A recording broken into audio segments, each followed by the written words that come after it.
So let's talk about the irony of sin. Now, one could certainly talk about examples of irony in history, like when Haman built a 75-foot tall gallows for the neck of Mordecai. Remember the story?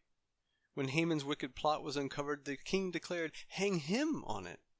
And with dripping irony, the scriptures record, so they hanged Haman on the gallows he had prepared for Mordecai. Or think also of the mockery of the scribes and Pharisees as Jesus hung on the cross. With venom they called out, "He saved others, he cannot save himself. He is the King of Israel, let him come down now from the cross, and we will believe in him." The irony, of course, is that by remaining on that cross, he was still very much saving others, and providing a grand foundation for their belief and salvation. But while all this is true, I have in mind something more fundamental. It would seem that sin in its very essence is ironic in nature. Here's how one might say it. Sin purchases the opposite of what it promises. What do I mean? Let's run through some examples. Apart from God, sinful humanity puffs their chests, claiming to be wise. "We know what is best," they cry. But what does Paul say? Though claiming to be wise, they became fools. Not wisdom, but foolishness. This is quite ironic. Or think of the adulterous woman. What does the proverb say? For the lips of a forbidden woman drip honey, and her speech is smoother than oil. But in the end she is bitter as wormwood, sharp as a two-edged sword. Note again the irony. Her lips seem to be as sweet as honey, but is a terribly bitter, deadly thing that will not bring lasting pleasure. What else do we have? Sin promises life, but it actually brings death. The proud want to be made much of. They want their name to be esteemed, but instead of being elevated, they are brought low. Think about money. Oscar Wilde is reported to have quipped, "When I was young, I thought that money was the most important thing in life. Now that I am old, I know that it is." Money whispers tales of sublime happiness. The irony is that when men crave money and devote themselves to it, thinking that it will bring them true satisfaction, they soon find that it multiplies their grief. Note what Paul writes. "But those who desire to be rich fall into temptation, into a snare, into many senseless and harmful desires that plunge people into ruin and destruction. For the love of money is the root of all kinds of evils. It is through this craving that some have wandered away from the faith and pierced themselves with many pangs." Bitterness is likewise ironic.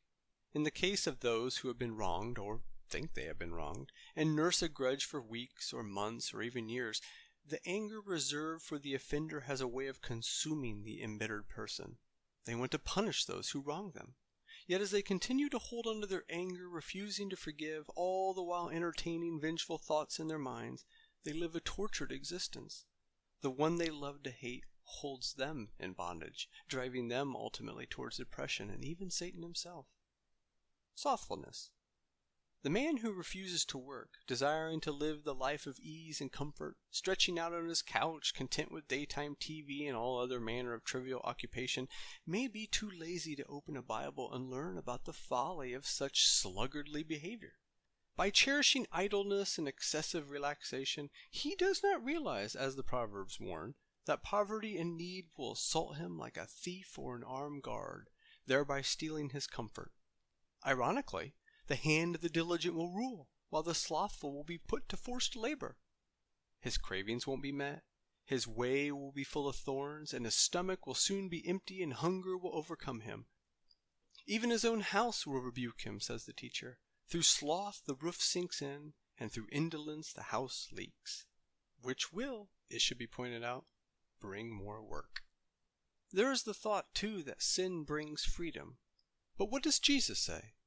Everyone who sins is a slave to sin. Men believe with all their hearts that holiness is going to cause them to miss out on something good, and their minds are going to be restricted, shackled by the killjoy of righteousness. What they fail to perceive is the destructive and addictive nature of sin.